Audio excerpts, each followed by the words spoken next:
हज़रत मूसा अलैहिस्सलातु वस्सलाम उनखां कायनात जो रब तो पुछा करे वमा तिल्क बियमीनिक या मूसा, ऐ मूसा तुझे हथ में छा थी? हज़रत मूसा अलैहिस्सलातु वस्सलाम तो अर्ज़ करे त मुझा अल्लाह क़ाल हिया असाया, मुझा अल्लाह ही मुझे हथ में त लठ आहे। रब तो पुछा करे त ऐ मूसा इन लठ सां छा कंदो आहीं? हज़रत मूसा तो जवाब में चए था तवक्कउ अलैहा व अहुश्शु बिहा अला गनमी वलिय फीहा मआरिब उखरा। ऐं अल्लाह थकी पवंदो आहियां त इन लठ ते टेक ॾींदो आहियां ऐं इन्हनि सां ॿकरियुनि खे मां हुश हुश कंदो आहियां। हुश हुश कंदा आहिनि न ॿकरियुनि बकरार थी हुश हुश हुश।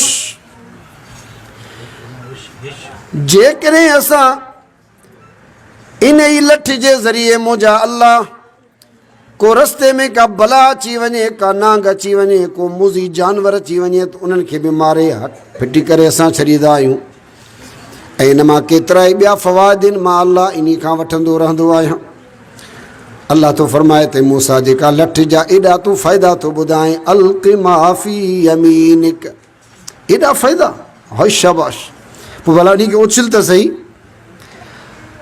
हज़रत मूसा अलैहिस्सलातु वस्सलाम उन लठ खे थो उछलाए जंहिंजे बारे में पाण ई चवे पियो थी वॾे फ़ाइदे वारी लठ आहे। ऐं उन लठ जे उछलण खां बाद में हज़रत मूसा अलैहिस्सलातु वस्सलाम जो ॾिठो त हाणे उहा लठ ई न रही आहे, बल्कि तो वॾी हिकिड़ी अज़दा नांग बणिजी वई आहे। फुशकार लॻा पिया लठ जा। अल्लाह पुछा कयुसि मूसा तूं वॾा कम जा ॿुधाए पियो, इन जा फ़ाइदा, भला पोइ हाणे ॾिस त सही। हज़रत मूसा अलैहिस्सलातु वस्सलाम जो ॾिठो त हीअ त लठ न रही, त हीअ त लठ त हाणे नांग बणिजी वई आहे। ऐं इन हिकिड़े मोजिज़े जे ज़रिए काइनात जे रब क़यामत ताईं अचण वारनि इंसाननि खे इहो मैसेज ॾिनो त ऐं इंसानो, जंहिंखे तव्हां फ़ाइदे वारो सम्झंदा हो उन खे मां जेकॾहिं नुक़सान में तब्दील कयां त मुंहिंजी चओ मुंहिंजी, जंहिं शइ खे तव्हां नुक़सान वारो सम्झो था पिया उन नुक़सानदह शइ खे वरी मां नफ़े में तब्दील कयां त मुंहिंजी। अल्लाह जो नबी उन खे फ़ाइदे वारो सम्झे थो पियो, अल्लाह उन खे नुक़सान में थो तब्दील करे छॾे। वरी जंहिं उन नुक़सान वारी शइ खे हज़रत मूसा ॾिसी करे ख़ौफ़ज़दा थिए थो, ख़ौफ़ तारी थिए थो पियो। काइनात जो रब थो फरमाए या मूसा, ऐ मुंहिंजा नबी ख़ुदि इन खे तूं हाणे वठि। ऐं जॾहिं हज़रत मूसा उन वॾी साॻी नांग खे पकिड़े जो वठो त वरी उहा साॻी लठ बणिजी वञे थी पई।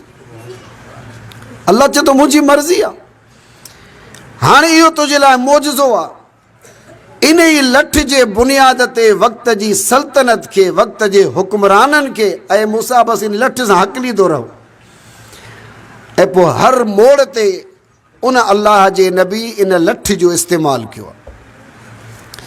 हिकु मौक़े ते पंहिंजी जमात सगोरी सां हले थो, हलंदो थो हले अहिड़े इलाइक़े में पहुची वियो जंहिं इलाइक़े जे अंदरि को पाणी कोन्हे, न को वाह वहे थो, न को हैंडपंप लॻल आहे, न को दरियाह आहे। उन जाइ ते हमरा बि पंधु करे करे करे आख़िर थका।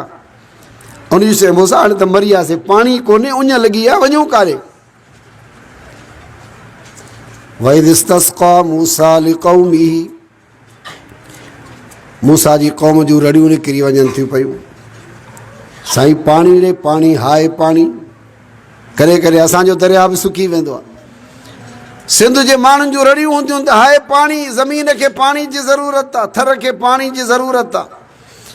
हज़रत मूसा अलैहिस्सलातु वस्सलाम जे साम्हूं क़ौम जॾहिं एहतिजाज शुरू कयो त या मूसा पाणी पाणी,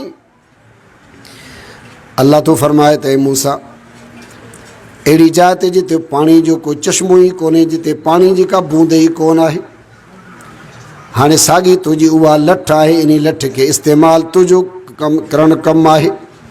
ऐं इन सुकल पथर मां 12 चश्मा पैदा करण मां अल्लाह जो कमु आहे।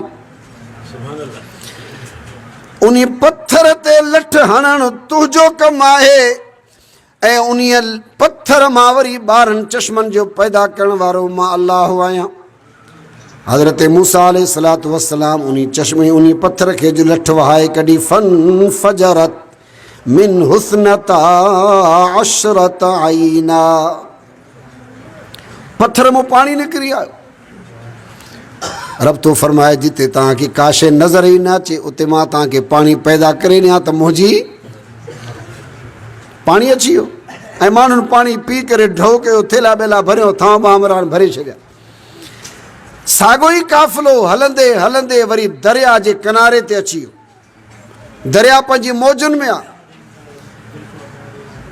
क़ौम जूं रड़ियूं निकिरियूं त ऐं मूसा पोइतो लश्कर फ़िरौन ऐं फ़िरौन जो लश्कर हे अॻो दरिया जी मौज वहे थी पई। हाणे इन दरिया में रस्तो ई कोन्हे, असां निकिरूं कीअं? हज़रत मूसा अलैहिस्सलातु वस्सलाम फरमायो त ऐं मुंहिंजी क़ौम तव्हां ख़ौफ़ज़दा छो था थियो? इन्नमा या रब्बी सयहदीन, जंहिं रब जे रस्ते ते असां निकिता आहियूं उहो रब ई असांखे पाण रस्तो ॾींदो। सॼा दुनिया जा दरवाज़ा बंदि थी वञनि लेकिन उन दरवाज़नि जे खोलण वारो अल्लाह ई आहे। हज़रत मूसा थो उन ई बंदि रस्ते जे अंदरि जिते पोइते फ़िरौन ऐं उन जो लश्कर थो अचे, अॻो उहो दरिया पंहिंजो मौजू थो माणे। अल्लाह तो फरमाए त मूसा जंहिं लठ जे ज़रिए उन ख़ुश्कीअ मां तूं पैदा पाणी निकितो हुयो, हाणे इन दरिया में लठ हणणु तुंहिंजी कमु आहे, वरी दरिया में 12 रस्ता ॾियणु मां अल्लाह जो कमु आहे। असां बि चवंदा हुआसीं काॾे वञूंसीं, रस्तो ई कोन्हे निकिरण जो, फाथा पिया आहियूं पूरी मुल्क जे अंदरि, काॾे वञूं को रस्तो ई नथो निकिरे। जॾहिं माण्हू अल्लाह जे रस्ते में निकिरंदो आहे त अल्लाह ताला उन्हनि जे लाइ पाण रस्ता ठाहे छॾींदो। ऐं उहा हिकिड़ी तारीख़ आहे। उहे ई 12 रस्ता मिलिया, 12 क़बीला उन मां क्रॉस करे विया, वरी उन 12 ख़ुश्क रस्तनि ते फ़िरौन आयो त फ़िरौन खे अल्लाह पाणी में ॿोड़े छॾी। त इहा लठ अल्लाह ताला हज़रत मूसा अलैहिस्सलातु वस्सलाम खे बतौरे मुजिज़े अता कई। पर जॾहिं हज़रत मूसा अलैहिस्सलातु वस्सलाम दुनिया में वियो त पंहिंजी लठ बि ॿुधायो लठ आहे दुनिया जे अंदरि, पाण सां गॾु लठ बि हली वई। न यहूदियुनि खे उहा लठ मिली, न ईसाइनि खे उहा लठ मिली। वक़्त जे पैगंबर सां मोजिज़ो हुयो, वक़्त जे पैगंबर सां गॾु मोजिज़ो। ऐं अल्लाह ताला पंहिंजे आख़िरी नबी हज़रत मुहम्मद अरबी सल्लल्लाहु अलैहि वसल्लम खे बि मोजिज़ात अता कया। उन्हनि मोजिज़नि में हिकु वॾो मोजिज़ो अल्लाह जो क़ुर आहे। अल्लाह जो जेकॾहिं अल्लाह पंहिंजे नबीअ खे पंहिंजी तरफ़ घुरायो आहे, लेकिन मोजिज़ो अल्लाह ताला पंहिंजे नबी जी उम्मत खे अता कयो आहे। ऐं तारीख़ इंसानियत में हज़रत आदम खां वठी करे जेके बि नबी आया, जेके बि उन्हनि खे मोजिज़ा मिलिया, नबी बि हलिया विया, मोजिज़ात बि ख़तमु थी विया, लेकिन अल्लाह पंहिंजे आख़िरी नबीअ जे मथां इहो वॾो उहो करम कयो जो उनखे बि मोजिज़ो अता कयईं। ऐं उहो मोजिज़ो अल्लाह वरी उन जी उम्मत जी तरफ़ मुंतक़िल कयो आहे। अवां सोचींदा हूंदो त पोइ हिन मोजिज़े खे पोइ असां काथे यूज़ कयूं या न कयूं, इहो बि कमु ॾींदो अलाए न ॾींदो। वल्ला जमात इस्लामी जे बानी जंहिं तफ़हीमुल क़ुरान ज़बरदस्त हिकिड़ो तफ़सीर लिखियो आहे, सैयद मौदूदी अलैहि रहमा फरमायो त मुंहिंजे लाइ क़ुरान मजीद जेको शाह कलीद आहे, चाबी आहे अहिड़ी, जॾहिं बि जंहिं बि जाइ ते मां मुश्किल में फासंदो आहियां त मां क़ुरान मजीद खे खोले करे पढ़ंदो आहे, मूंखे क़ुरान मजीद रस्तो ॾेई छॾींदो आहे।